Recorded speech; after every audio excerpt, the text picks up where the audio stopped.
Good morning, a very beautiful Sunday to everyone that is watching, whether you're watching in Central Africa or you're watching from the GMT time. It could be in the afternoon if you're in Australia, or part of the evening if you're in New Zealand.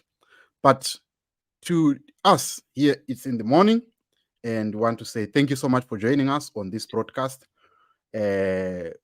To apologies to our English audience.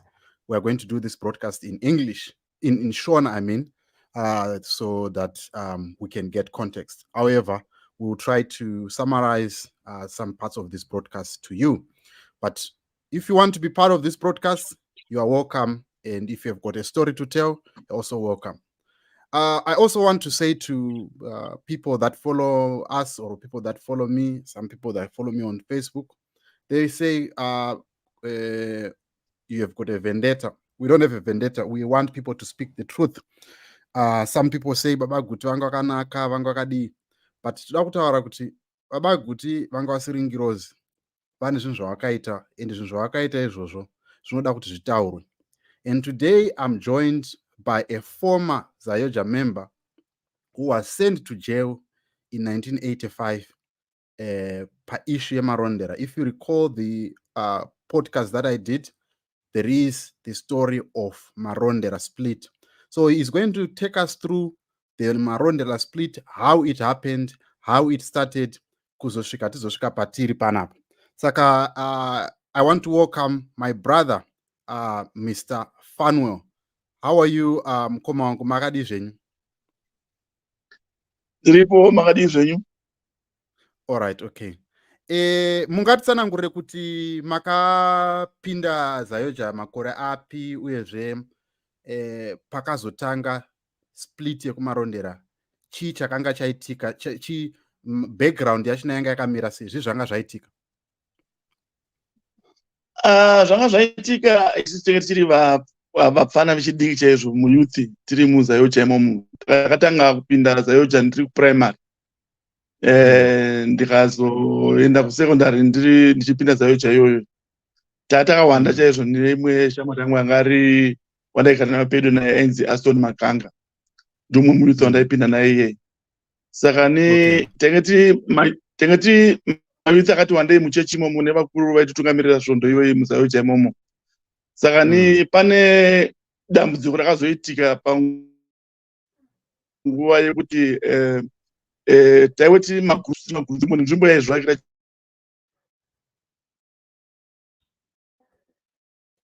chechi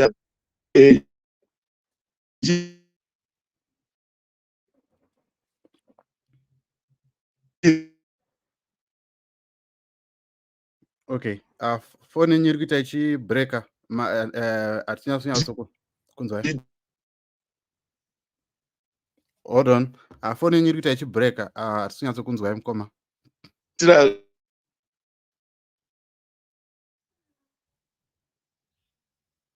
zvinhu zvayo.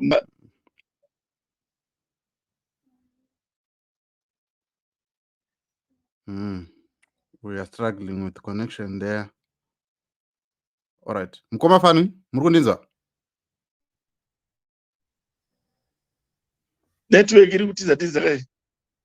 All right, okay, yeah, madzoka. Yeah, okay, right. Saka Marondera taiwe tine vanhu vakawanda chaizvo. Saka zvatakawanda chaizvo taiita zvinhu zvokuti mari kana yawanikwa inoitwa macontribution, vanhu varimo vanotengera kana mufundisi zvinenge zviripo kana imba kana chii nechi.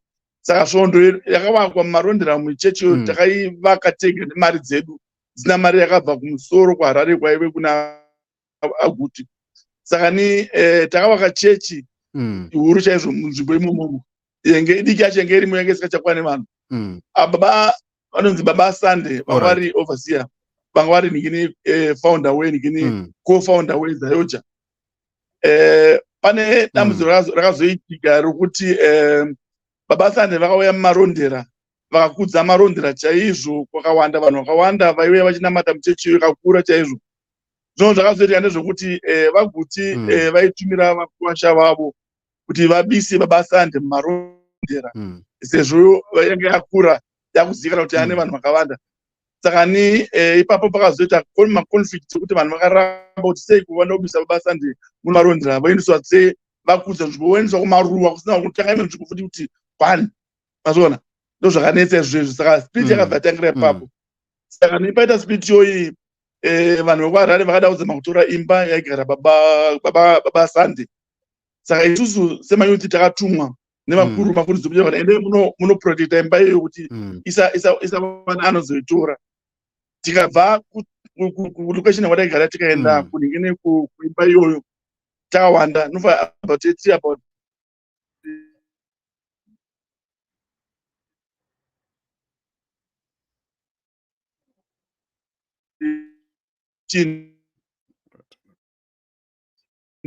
rasvika takaprotecta imba iya.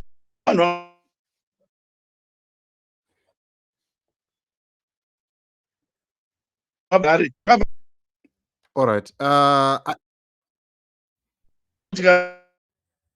All right.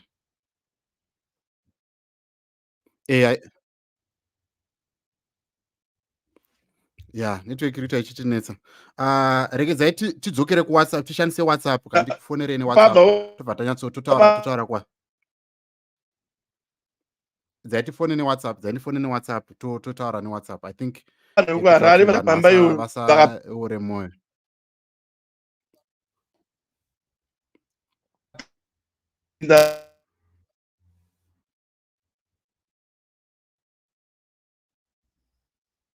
muyadhi zvena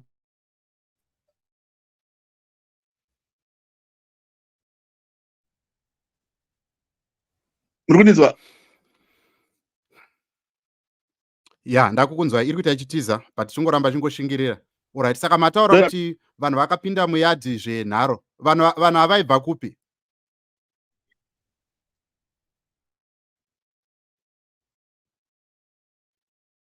Okay. Regedzai just hold on. Okay. Let me just make a phone call here so that we can hear Mkomafano nicely. Fortunately, ladies and gentlemen, viewers and listeners, we now have to do it the old way. But I hope you can hear this conversation loud and clear. Mkomafani.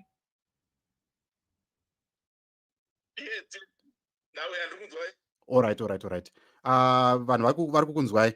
To those that are listening on JCTV Africa, please confirm if you can hear Mkomafani. Right. Tagumisira muchitaura mimi kuti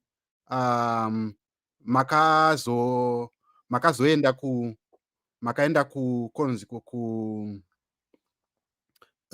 pakauya vanhu vakabva kuHarare.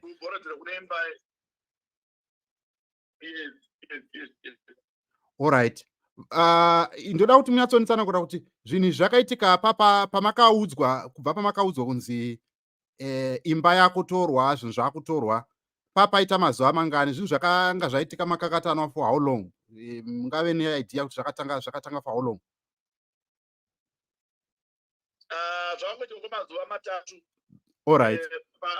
Panetsanwa nenyaya zvakaitika mazuva matatu panetsanwa nenyaya yekuti vari kuda kubisa Sande Marondera kuti vanotanga imwe saka vamene kumaruwa. Saka vanhu vaona kuti manje semunhu akanga ane production yakawanda akaudza nemachekisi akawanda munzvimbo, saka vanhu havana kuzvifarira izvozvo. Saka ivo havana kuzvifarira zvokuti vasiye vanhu vakagara navo nguva yakati rebei vanonzwisisana navo mune zvese zvaiitika ipapo. Saka ndopakazotanga kuti speech yacho iyi speech yakangotanga vachiti vada vazotora nemaproperties because baba Sande havachabelonga kuZayodha vapanduka. Saka ipapo ndo patakaenda kupreventa ngekuti baba Sande vasabise kuimba yanga vachigara nokuti imba yakanga yatengwa nevanhu vemumarondera. Alright. Saka padaro paya vanhu vakauya nemotikari, pane motikari mbiri dzakauya dzine vanhu amshuwa paine vanhu about 10 or 8 something like that. Ndobva vapinda paya zvedaro tiri muyadhi imomo. Saka isusu patakaudza vanhu kuti vasapinde vakaita nharo. Takapangotanga vanhu ipapa takatangurwa takarwa zvakaomarara takarwa chokwadi chiripo takarovana zvakasipira nevanhu vacho vaidzorerawo tidzorerawo. Saka ni paita seizvozvo pane mukomana wateti naye ainzi Loti murwira ukwamurwira. Akatora nhingini akatora moto huni dzeti panze pamasofa vanhu vaidziya moto vari pamasofa. Akatora huni inobva akada pamoto wakabvira ukapisa masofa aya. Wapisa masofa aya moto wakakura wadzimurwa zvawo. Wadzimurwa moto uya ndoona kuti hazvaumira muchiita paramba. Vanhu vanzi nochidzokerai tikatidzokerei ngatisei vanhu vari papa. Ndobva tabva isu tadzokera kulocation kwatatapa. Vanhu vama muri kusiya vanhu ndovanga vabva kwa ndovana vanga vabva kwaRarare. Vabva kwaRarare. Alright. Okay. Dzadziri kumanguva yapo. Dzadziri kuma 8 about 8 o'clock ma 8 past 8 zvoda. Alright. Ko baba Sande vanga vari kupi apa? Imi pamakazoudzwa kunzi baba Sande vapanduka. Baba Sande vakamboenda kwaRarare here vakanotaura nyaya iyi kuti handichakwanisi kubva kana kuti chii changa chaitika? Vanenge vakamboenda kwaRarare kwachikondo kwakatangira mapolisi vari vega pachezvavo. Tikazoudzwa wamuraipi kuti tozipitika. Alright. Saka tazotora action nezvatadaudzwa pamusoro pazvo. Alright, okay. Go ahead. Saka zvadaro makabva mabva ipapo. Timu yekwababa Sande netimu yanga yabva kwaRarare. Timu yanga yabva kwaRarare anga ari manhero aya. Anga ari manhero akasara pamba ipapo sisi tadzokera kundingini kulocation kune chechi. Okay. Alright. Tadzokera kulocation kune chechi. Dzakadzama around ma9. Umwe nomwe akaenda kumba kudzimba dzawo takabva takudispensa vamwe vakaenda kudzimba dzawo kunorara. Okay. Mangwana acho tikauya pachechi makuseni takawanda. Tikamira pachechi papapo vakauya zvakare nedzimwe motikari vakawanda futi vakauya pachechi. Vakada kupinda pachechi takavarambidza vakakundikana kupinda pachechi patavana kupinda vakakoniwa. Pane vanhu vamaiziva here pane vanhu vamaizivawo here since mamambogara muZayoja pane vanhu vamaizivawo here kuti ava ndivana nhingi vanga vaive vakauya kuchechi vakauya pachechi papo pane vamaiziva here kana kuti kana one wavo kana kuti vanhu vanga vaitoriwo vanhu vanowanikwa muri? Vazhinji vacho tisingatombovaziva vamwe vacho vaipindira kwaRarare. Vashomanana varaiziva very few. Vachiziva vacho vazhinji vacho havana kuuya. Kwakauya vamwe vari tisingaziva kutoka dzakasiyana kwaRarare ikoko. Alright. Okay. Saka vasvika pachechi ndobva. Okay, go ahead. Vasvika pachechi papa vakakundikana kupinda pachechi. Havana tombopinda vakatodzokera nemotikari dzavo takasara tiri pachechi. Saka the following day racho ndo pavakaona kuti manje vakundikana vaguti ndipo vakaita plan yekuti tinofanira kusungiswa ngakuvhurwe kesi ndobva vavhura kesi yekuna borodhero kumba kuya mwanga uchirwiwa kuya vakanga kwapiswa masofa naLoti kuruka paya.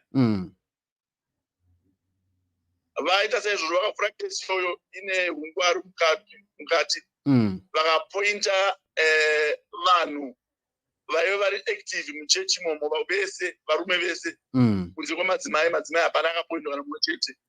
Saka isusu tiri very active muchechi imomo kwakapoindwa mumwe shamwari yangu ainzi Atson Makanga naGuti muzari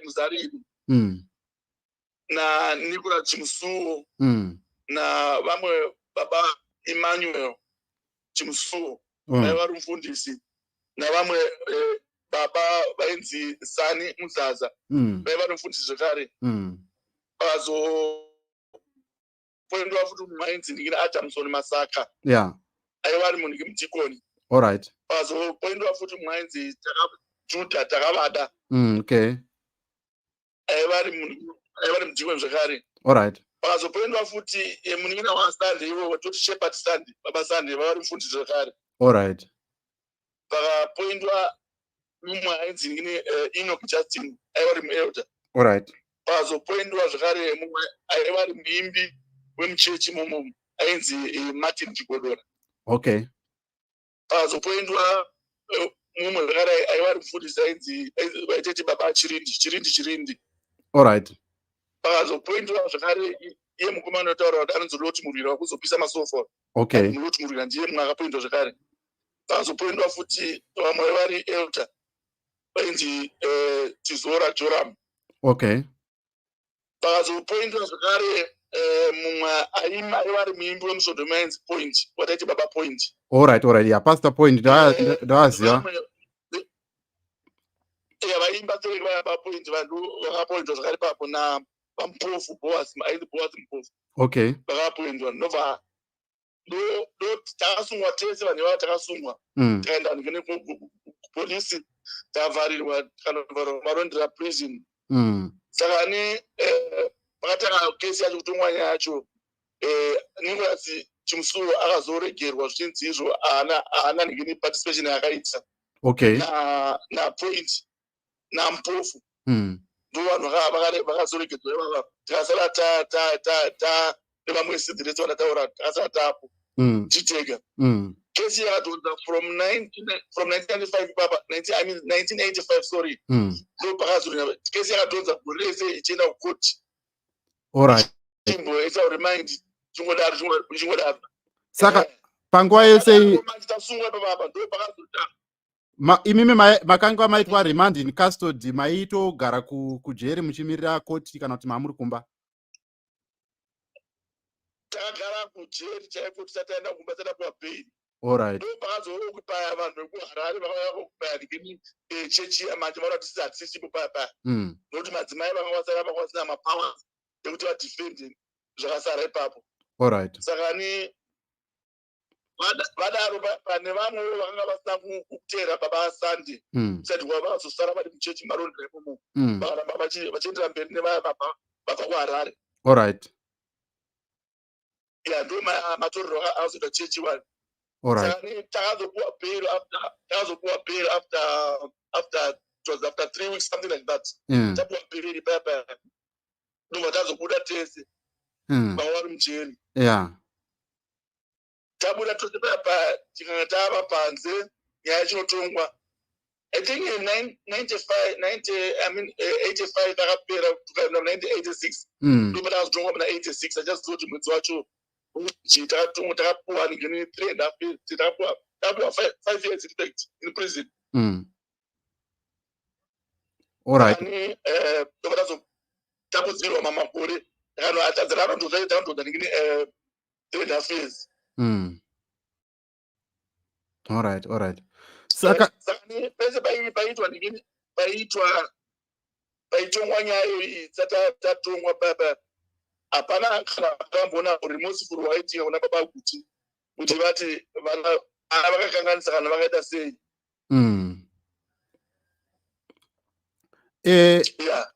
Panguva tikangototonga zvakadaro kana ujeri zvakodaro.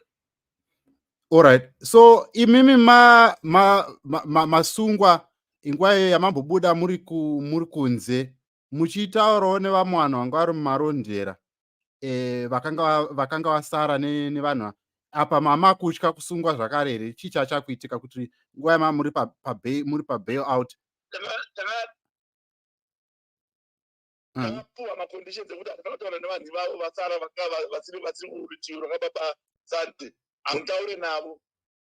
Alright.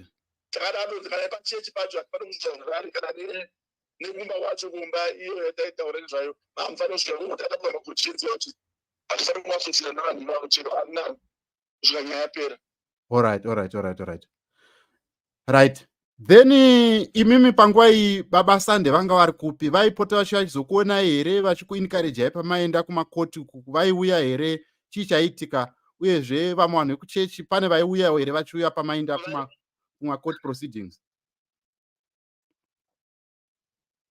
Vaiuya ndibaba Sunday netimu yese yanga apa yakanga patoita speech pakanga patofomwa ichechi yainzi Ambassadors for Christ Ministry International. Ndo yanga yakutongokuti yanga yapo after speeches ayoja nababa Sunday naGuti. Saka pakafomwa anonzi ngini Ambassadors for Ministry International. Ambassadors for Christ Ministry international. All right. Yanga yapo. All right. Sava ni vavo vanga basala side chiro kapo basala ndo vauya chikazotoona kana makoti ndo vachisupport vaita zvese ani mari mapayroll dzakatosanganiswa nevanhu vavo. Chifu yanga angomira ega iri ambassador pasina vanhu vanobatsira vamwe vanga vaipa kuharare. All right. Then muchizopinda mujere makabatwa sei? Pane vakambokushanyira here kusaidi rekwaGuti oro vanhu vekuzayoja? Pane vakambokushanyira here? Uyezve mujere mashina makabatwa sei? Makanga muri kujere ripi?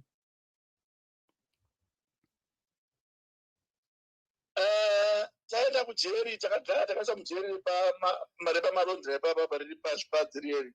Tagara nofa tangogara about a week. Nobva tatransfer vanhu vataenda nomune kuchikobi kumaximum.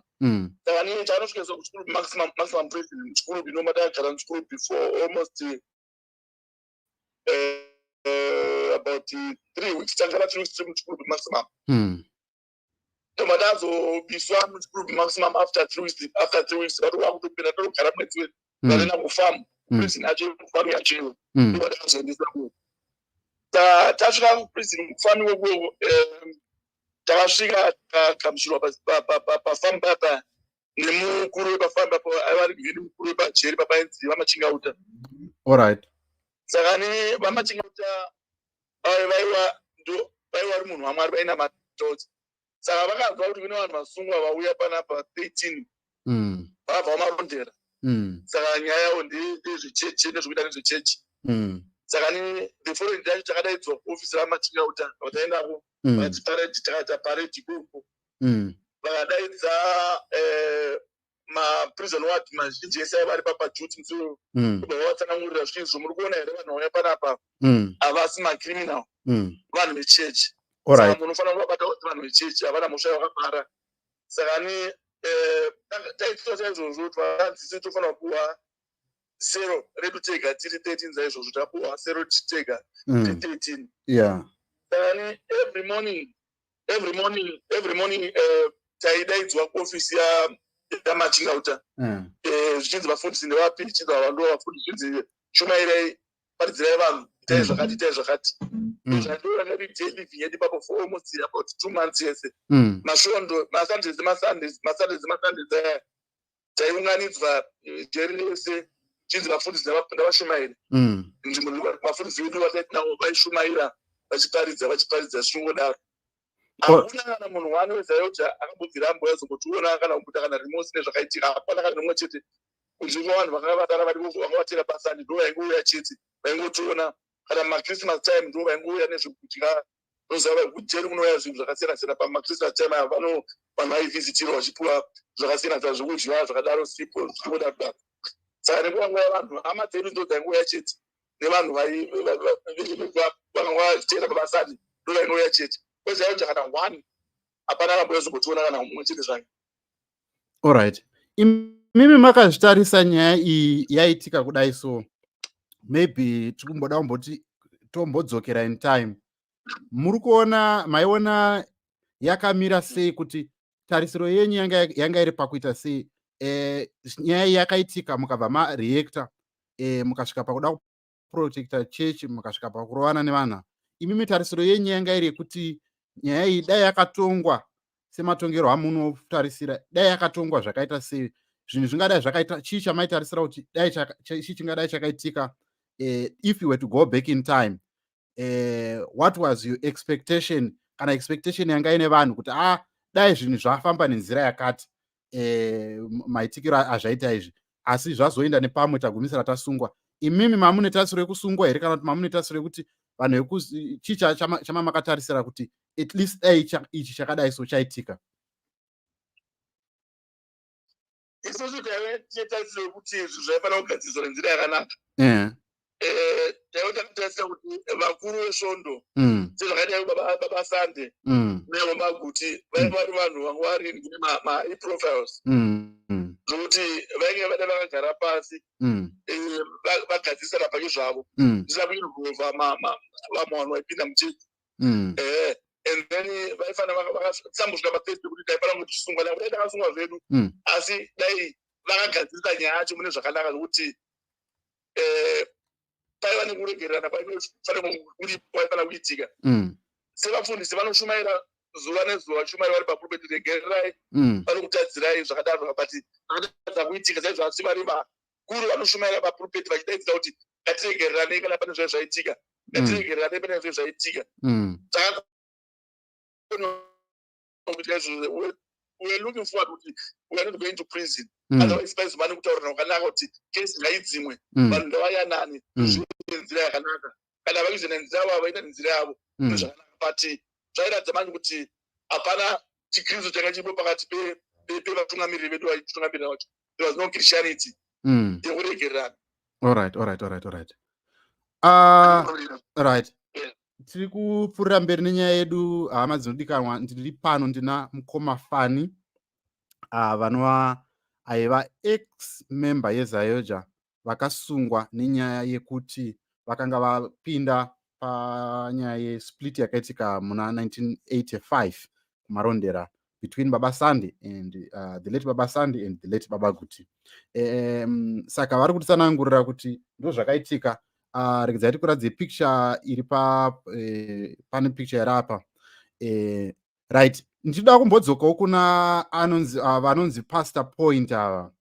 Pastor Point makati vakazoregererwa vakange vachiparticipata zvakadii? Because I understand kuti vakazodzoka kuZayoja vaiparticipatawo zvakaita sei panyaya iyi? Nguva yamamuri kujere vaita sei? Vaiuyawo vachikuona here? Vakaita sei? Vakabva vaitawo sellout here? Chii chakaitika? Vaiuya vachitoona Baba Point, vaiuya zvakanyanya ndovaivamasira vadzokera kuZayoja that time yacho vaiuya kuzotoona zvakanyanyisa chaizvo. Vaiuya zvakanyanya. Alright. Ndiri kuona pane picture iri papa ine vanhu vakati wandei vari papa. Unfortunately I can't show you pa WhatsApp, but ndiri kuona pane picture yamakanditumira iyi ine vanhu makamira panze. I think pane vanhu, I think tikati 1 2 3 4 pane vanhu nemadzimai. Ndo nguva yamakanga maenda kujere here? Ndepapa mama kusangana kudzimba nguva yamamuri pabheho here? Chichaitika? Takatobuda mujeri musiwo, it was 1989. All right. No, so 1990. It's 89, 1989. Ndo musi wamaka. All right. Saka imba iri kubhe. All right, go ahead. Pfuurira mberi henyu, sorry, ndandaku. Patakapareta paipa kuna tiri vatatu vari kumberi vagara vari kumberi kwavo. Yeah, from left to right akagarapo ndiAston Makanga inichitera inini romwedzi kudro muzara ari kufana ari pamberi apa. Tiri pamba pamufundisi Emmanuel pana 25 kudzanaye. All right. Baba Emmanuel ndopatakabudira pato patakasvika patinoti muri kuona mashure tichakura kubva kuprison ndokwadaro patakabudira pacho. All right. Ava muri kuona vamwese ava murume nemudzimai wake, murume nemudzimai wake, muri vangwasa madzimai tichirete youth. All right, okay. Vamwese ava vafundisi nemadzimai wavo. All right, okay. Muri kuona kutanga from left. All right. Okay, pfuurira mberi, taurai vari from left to taurai. Yeah, village Masaka. Ndo waizwa wa Masaka. Adamson Masaka. Okay. Muri kuona kutanga vakamira vane ndingini vane bhachi ndingini rakada brown iro. Rakada brown like. Nemdzimai wavo. Ndo vanonzi vacho Adamson Masaka, but is the late Adamson Masaka vakashaya kudhara. All right, okay. Vari kutera vachawo pamurume ndo Baba Sandi vachiwa Sandi nemudzimai wavo. All right, okay. Baba Sandi nemudzimai wavo. All right. Pamawatera vachawa tinga hate vashaya naivo chirindi. Okay. I'm not kwesho kana vachiri pansuziva kozoita mumwe anochera pano vakadzara mumwe anochera mwari panochera mumwe wacho ndiye anonzi ngini zora joram. Alright. Zora joram. Kozoita mumwe anochera ipapo ndiye wainzi ngini Baba Justin ngini Enoch Justin. Okay. Wanjira papo. Kozoita kupedzisira uri kuva vakatenga kudongorera kupedzisirawo ndo Baba Emmanuel. Okay. Baba Emmanuel wacho ya. Emmanuel Chimsuru, Baba Emmanuel Chimsuru. Yeah, there are much madzimai wavo munoitira madzimai wavo. All right. Madzimai acho.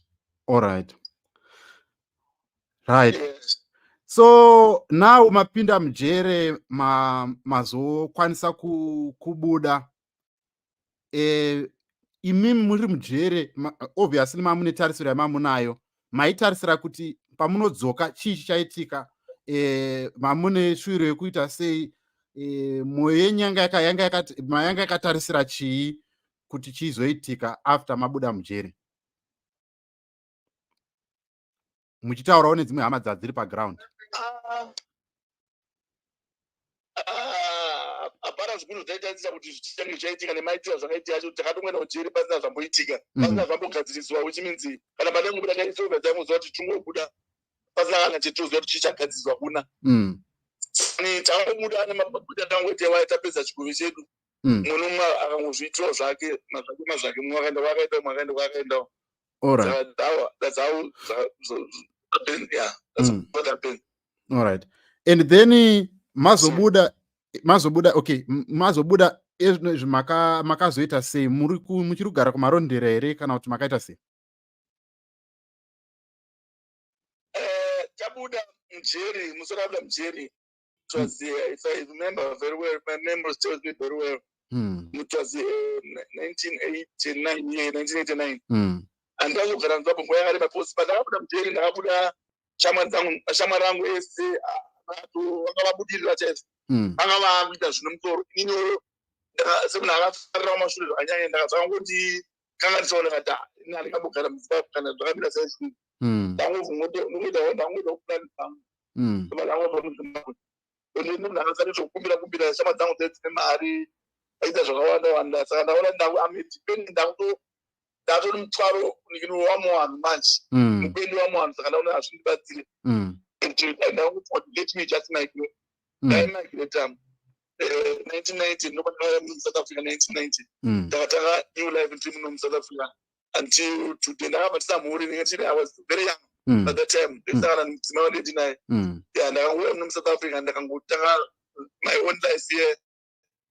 Ndakangorora munomu lucky enough ndakarora mudzimai right ndikagara ndakawana permit through my wife until for 30 almost 30 years 31 years ndiri mudzimai wacho. All right. Muchitarisa chechi yeZayoja or Baba Guti uyezve nevanhu maybe makore achifamba pfungwa dzenyu dzadziri kutoro mamuri kutiwo kudii nezvamamuri kuona muchinzwa vanhu vachirumbidza Baba Guti vanhu vachirumbidza chechi kuti chechi yeZayoja yakandiitira zvakadai dai imimi mune ronda ramamunaro zvaikubataiwo sei pamwoyo penyu muchizotanga I think maybe vanhu vachizotanga kuuya kuno kuSouth Africa wakati wandei maizvitorawo sei imimi kana kuti muchiintarakta nevanhu kana kuti maisangana kana dzingaa hama dziitaura dzirumbidza Zayoja maizvitorawo sei?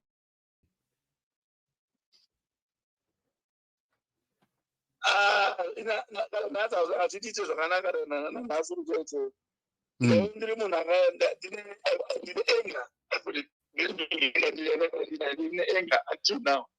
Vanhu vachirumbidza Baba Guti marumbidzi vavaita ini handingabva ndambonafila very comfortable in my life kuti munhu akarumbidzwa munhu atagona kuregerera munhu atagone kunzwira vamwe vanhu chete inini hazvambondibata zvakanaka. I don't want to lie to you until today.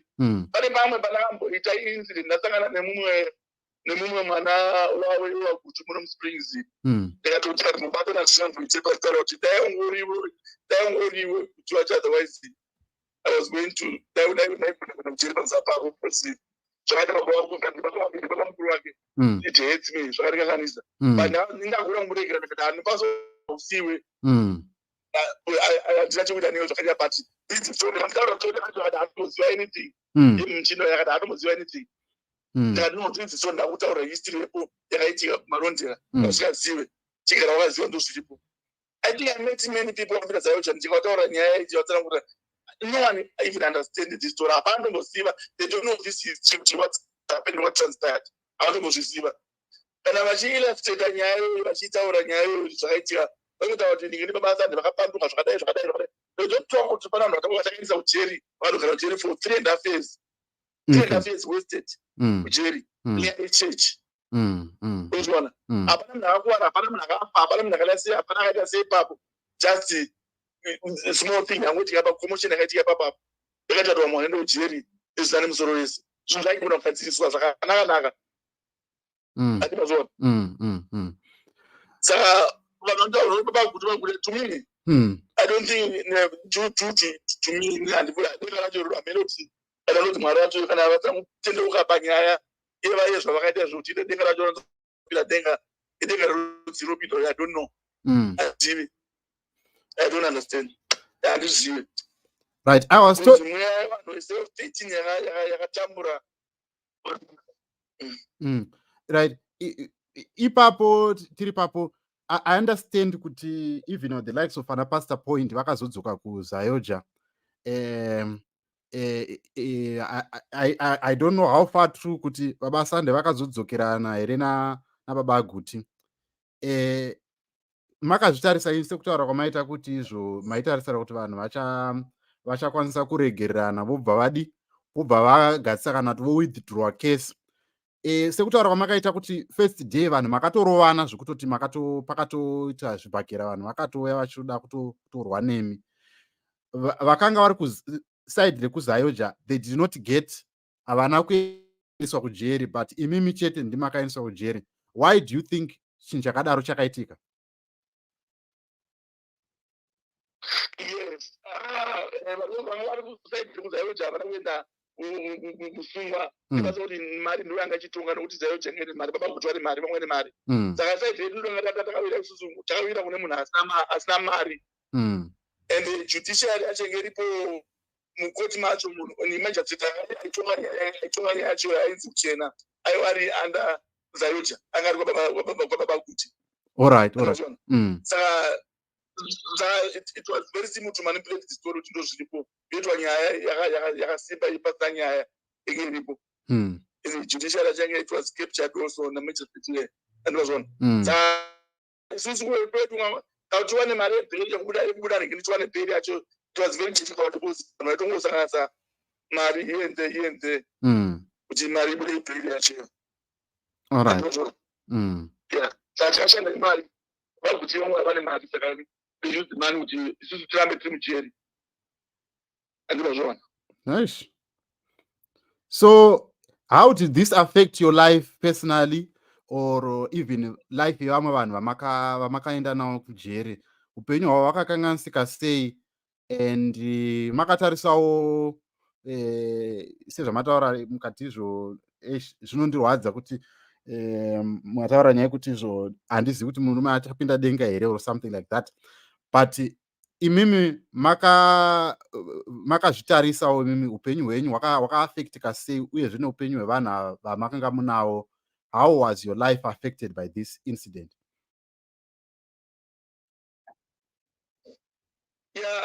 Life yangu yakaafectia zvakanyanya zvakanyanyisa nepasa kuti that's what caused me to come to South Africa. Ndikasati ndikuenda South Africa 1911 mind kuti ndomboenda South Africa because I had a very good job pananga ndichishanda kune basa rakanaka sekune rimwe company ndishanda as Gomen Electrical. Saka shama dzangu dzese ndakatoona dzaishanda kuGomen Electrical vanga vaadvance zvakanyanya kuti dai pastage yacho ndakasara ndinavo otherwise daita tiri pasame group. But manje ndaitonyara kuti ndirambe nditiko kuti vakomana vanoitamba navo vadai so vakudai saka inini ndakandasara tiri mashure saizvozvo. Family yangu futi vaingotiti mazuva ndaipinda Zayoja ivo vasingatondipinde Zayoja vaiti haisi chechi yakanaka kupinda Zayoja tonongoti Zayoja zvaona kuti ndaita zvayo zvirimo it was active kwendiri. Saka chipinda chechiyo. So now dzakadzokera mashure zvakare chifunga kuti vanhu vaite zvakati to avoid this thing rikandiwe maikite rinongobuda rangobva muzimbabwe ndichingoenda without anybody knowing. Ndichiuya kune cousin yangu yakazoshaya zvayo yakanga yapinda muSouth Africa munomu ma1975 vanhu vazhinji vataitaaucheket of things vakawanda vakarasikirwa nenguva yavo sakani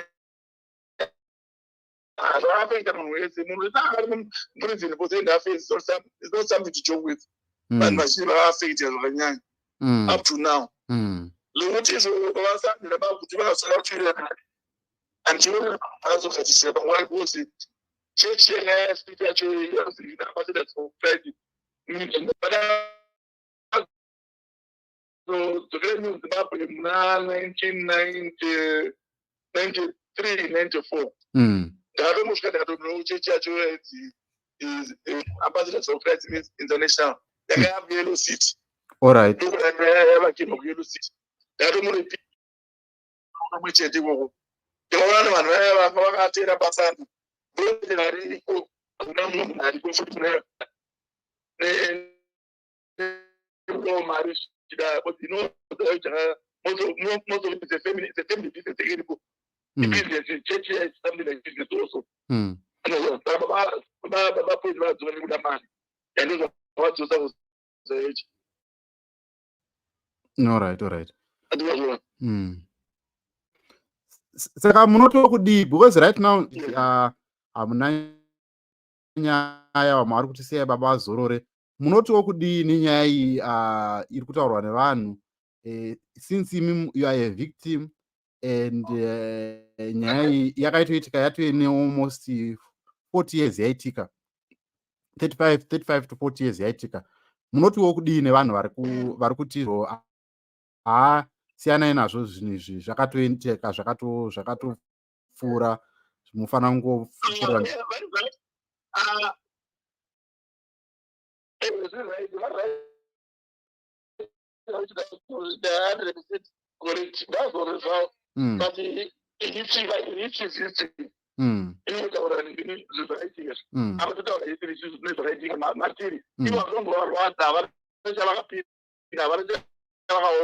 And they don't even know about what was guys by that time. But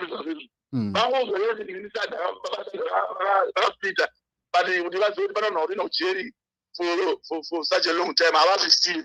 They just say it's good to go for right. You know that demonstrated by the Agashata.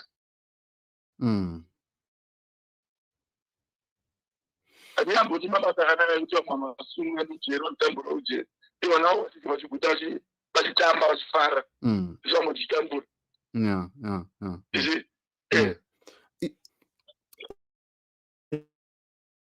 izvezvi kune umwe munhu ari kurumbidza like right now I was talking to other people. I think I'm going to bring another episode church kuzayoja asiri kuziva kuti vari kuti chechi ndeyedu but chavasiri kuziva ndechekutoti kunotori mamwe maassets akatotorwa izvo so asiri muzita rechechi and vanhu vakangoti zii zvavo pachazongoita nguva yekungozoti maassets aya achatorwa and anenge achitorwa zviri pamutemo zvisina munhu anokwanisa kuti vanhu vanenge vachiti siyai munhu asi chavasingazivi ndechekuti kuzonge zvinhu zvakadai zvinoafecta dzimwe family dzazidhipenda nesedza kana chechi ipapo and all of that and those things they are not being considered right now. Vanhu varongoti ngaticheme baba vedu munhu anga akanaka. Ndosaka ndaunza point iyoyo and kune dzimwe hama dzamakapinda nadzo mujere vanotiwo kudii vachinzwa nyaya iyi and maybe pavakasangana nenyaya yekuti murume uyu hakusina or maybe painzwa vanhu vachirumbidza muchiinterakta nawo masarugwa muri vangani oro vamwe vachiri vapenyu here vamwe vakashayika pamunotaura navo vanenge vachito kudii nenyaya iyi.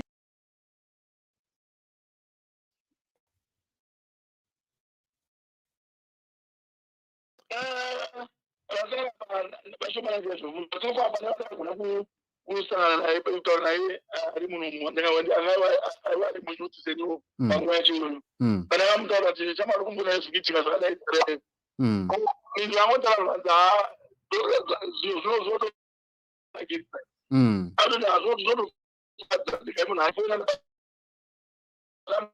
kupa mufonere mumunzwe kana muchigona kumulinga alinge nemunzwe dani kuti it's very happy indeed.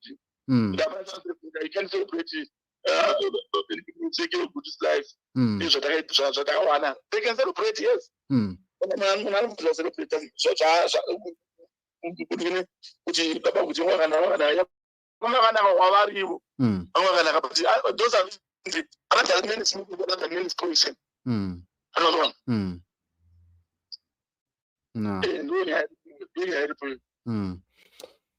Ndinokutendai mukoma Fani for bringing this story and for shedding light, especially I think maka correct first of all let's correct nyaya kuti because pane I think I was telling you about the information I was saying in the previous episode kuti panonzi pakabuda futi. Can you clarify kuti pakabuda futi here zvii zvakaitika pakarwiwa ipapo pane because I understand you say kuti hapana kuzobuda futi as others were saying.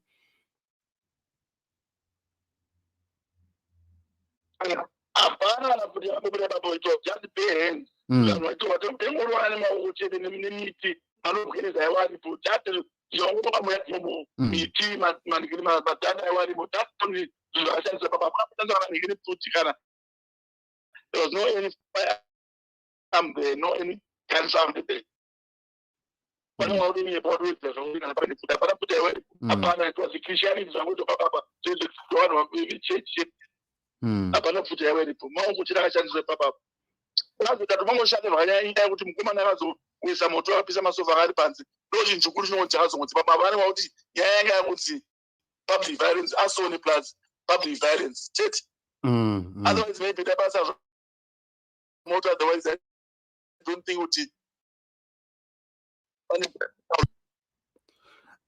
But pane nyaya yandakanzwa ichinzi baba Guti vakazouya here kumarondera vakadzingwa nevanhu. Nyaya iyoyo mamuchiripo here kana mamatomboendeswa kujeri? Vakauya here vachida kutaya kurikwera nevanhu chii chakaitika?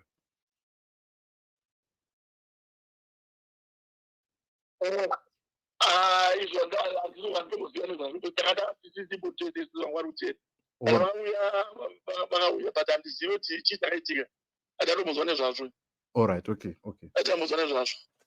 Alright, nekuti muhistory book makangonzi the church muhistory book rezaja makangonzi the church was snatched from the enemy, there was a fight and then the church was hapana kutaurwa nyaya idzodzo dzese which is very panongotaurwa chakaitika chinhu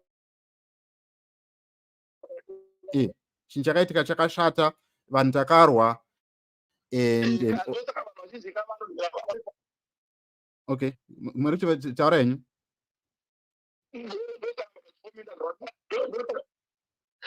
Vachikomenda zvavasingazivi nekuti havana kunzwa chokwadi chese chavo chiri on ground. They don't know what transpired that very same day. Ndosaka vachikomenda zvavanenge vakanzwa. Vanenge vasina kunzwa vakomiti nezvazvo. Takachiita what happened on the ground. Tisati paground vacho. Akambotaura kana zvikabuda kana this generation yamanje they don't know what transpired. Avatomboziva chakaitika. Zvavanongoitika nezvakadai izvozvo izvi. Zvotowashamisa kana vazozvinzwa ndozvakaitika. Andozwa. Mukoma wangu, thank you so much. Maybe any message kuna vanhu vekuzayojani or any other person ari kucelebrate life yababa Guti, what words do you have for them? tichipedza this program. Inini hangu ndinongowadzisa kuti kunamata kuramidza kunamata vanhu vanonamata zvavo vangira nzira yavanoda but chekutanga ndavafana kuziva kuti nzira is a family business. Hakuna chavo chavo mufundi wanowatomudza pana muchechi mwadakaita mari kazhinji chacho chaitwa mamari chikatengwa it belongs to Guti family. Hakuna chavo ndavakanga vachazobava vane izvi kuti chavo hakuna nezvezvairo chazvese ndovanofana kuziva izvo zvizvo hakuna kaatomboona choti ndo chavo andinoona. Yeah. Thank you so much, Mkoma Fani, for bringing this story, and hopefully we'll catch up with you soon as we follow this story here. Some of the victims vachitaura about how they were. Yeah. All right. Thank you so much. Right. That is Mkoma Fani. Bye-bye. That is Mkoma Fani giving us his side of the story on how he was affected, his life ruined. He now has a criminal record, and then he had to move to South Africa. Very, very painful story. Why we are bringing this story? Some of you are thinking, oh, we have got a personal vendetta with Baba Guti. Garai pasi mutsikame mumbonyatsogaya kuti izvezvi muri kumhanya muchiti chichi. But what you don't know what is happening behind the scenes. Mari yamakashanda, your hard-earned money is being manipulated and is being used for personal gain. So I don't want you to kuti mufunge kuti maybe tiri kuda kuti these guys, they come. If I was to show you my inbox, ine vanhu vari kuuya vachitaura mastories avo, and some of the people, they are so scared to speak out because they don't want to lose friends. But in the zvakaitika ku-AFM or zvakaitika ku-FM a few years ago, zvekuti takaona vanhu vachirovana, thank God for social media, it could be published, and now generations to come can still go back to that story. But because story Marondera was only picked by a few newspapers, which some of them, they are no longer in existence, and they could not put that story on online media. So the generation that is growing now is not aware of what happened, how it affected him.